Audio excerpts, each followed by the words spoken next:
JMR ప్రేక్షక మహాశయులకు నా యొక్క నమస్కారం. ఈరోజు మీ ముందుకు రావడానికి కారణం ఏంటంటే మన రాష్ట్రంలో జరిగిన విషాదకరమైన సంఘటన మీతో పంచుకొని నా యొక్క సంతాపాన్ని తెలియపరుస్తూ మిమ్మల్ని కూడా ఆలోచింపజేసే విధంగా ఉండాలని ఈ యొక్క సమావేశానికి నేను రావడం జరిగింది.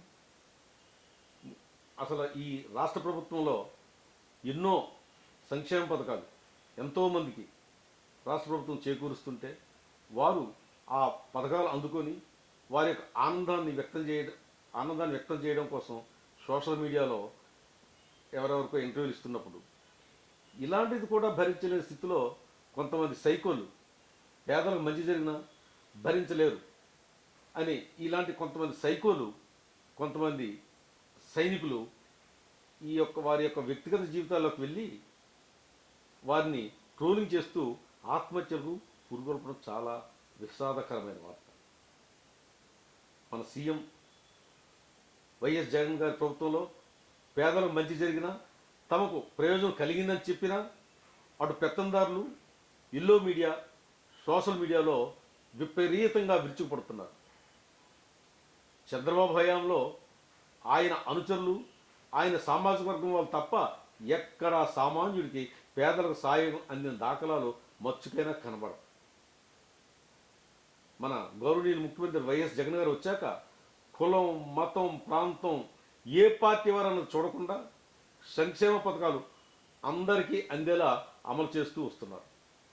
అర్హత మాత్రమే ప్రామాణికంగా రాగద్వేషాలకు అతీతంగా అందరికీ మంచి చేసుకుంటూ వెళ్తున్న ప్రభుత్వం పట్ల వాస్తవంగానే కొందరు లబ్ధిదారులు కృతజ్ఞత ప్రకటిస్తున్నారు. మీడియాతో సోషల్ మీడియాతో తమ ఆనందాన్ని వెలబుచ్చుకుంటున్నారు.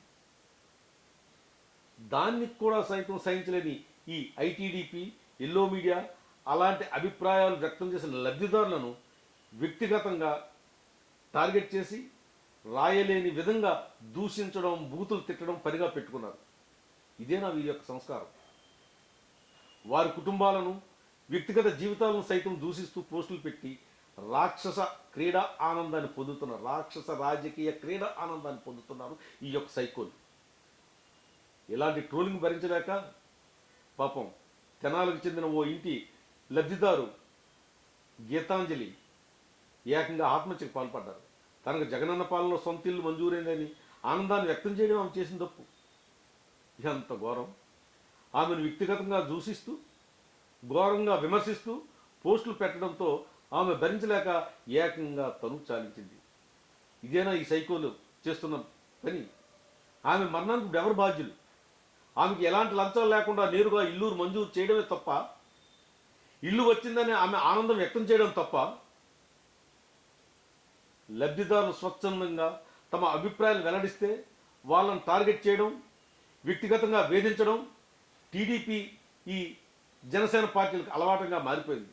ఆ కోవలోనే మన వీరమైల జన సైనికురాలు వీరమైల రాయపాటి రన్ను కూడా ఏ విధంగా వాళ్ళు తన్ని ఎద మీద తన్నేసి ఎంత పనిచేస్తారో ఆవిడ వీడియోలు చూస్తే తెలుస్తుంది.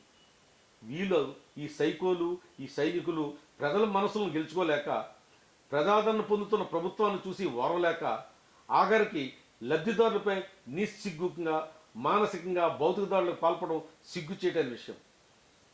ఇలాంటి నరరూపరాక్షకులు సైకోలకు శిక్షలు ఉండవా? ఇద్దరు చిన్నపిల్లలు అనాథలుగా మారడానికి ఎవరు కారకులు? వాళ్ళని ఏ విధంగా శిక్షించాలి? ఈ సైకోలు ఇకనైనా మారుతారా? ఇలాంటి ఉదంతాలు రాష్ట్రంలో కోకోలుగా జరుగుతున్నాయి. కొన్ని మాత్రమే మన మీడియా ముందుకు వస్తున్నాయి. ఇలాంటి పరిస్థితుల్లో ఇలాంటి సైకోలకు ఇలాంటి సైనికులకు మన అందరం కలిసి తగిన విధంగా బుద్ధి చెప్పాలి. లబ్ధిదారులందరూ ఆనందం వ్యక్తం చేస్తుంటే వీళ్ళకి వచ్చిన ప్రాబ్లం ఏంటి? అసలు మానసిక సైకో ఆనందం తప్పించి అంత ఇంకొక ఏమీ లేదు. ఓర్వలేని తను కక్ష. ఇలాంటి ప్రజాస్వామ్యంలోనా మనం బ్రతుకుతున్నాం? ఇలాంటి సైకోల నీళ్ళలోనా మనం బ్రతుకుతున్నాం? ఇలాంటి సైకోలకు బుద్ధి చెప్పాల్సిన సమయం ఆసన్నమైంది.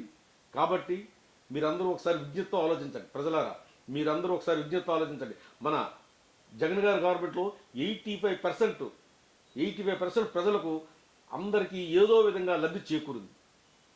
మీరందరూ విద్యుత్ ఆలోచించండి. ఇల్లు లేని వారికి ఇల్లు ఇస్తున్నారు, పెన్షన్ లేని వారికి పెన్షన్లు ఇస్తున్నారు. విద్యా దీవెన, పిల్లలకు బడుల్లో రూపురేఖలు మార్చారు.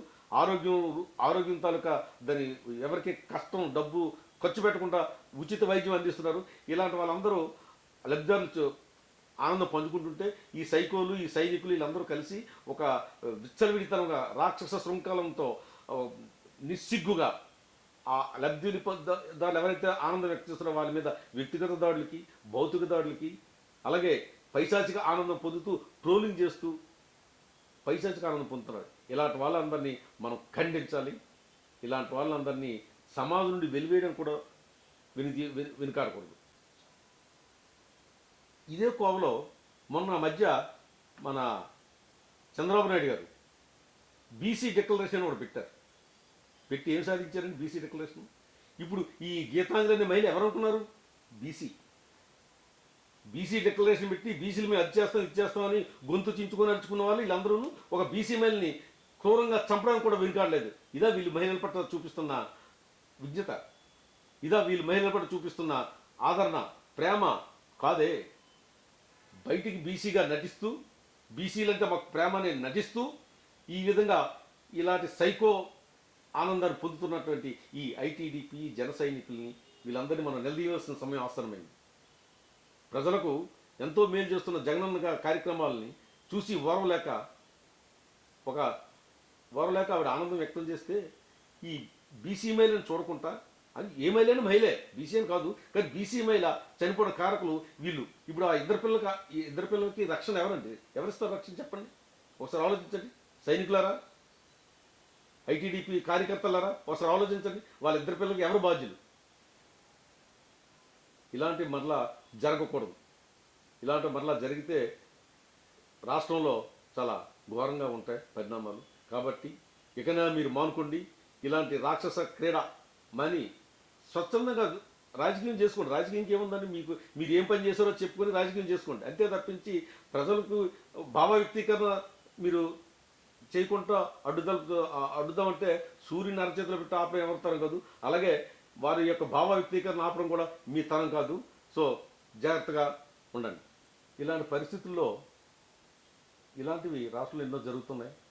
వీటికి ఎంతో చింతిస్తూ ఇలాంటి వాళ్ళని, ఈ సైకోల్ని, ఈ సైనికుల్ని, ఇలాంటి ట్రోలింగ్ చేసే వాళ్ళని శిక్షించాలని మన గవర్నమెంట్ వారిని కోరుతూ, ఇలాంటి ఘటనలు ఇంకా పునరావృతం కాకుండా చూడాలని కోరుతూ, వాళ్ళు కూడా బుద్ధి ప్రసాదించిన భగవంతుని కోరుతూ సెలవు తీసుకుంటాను.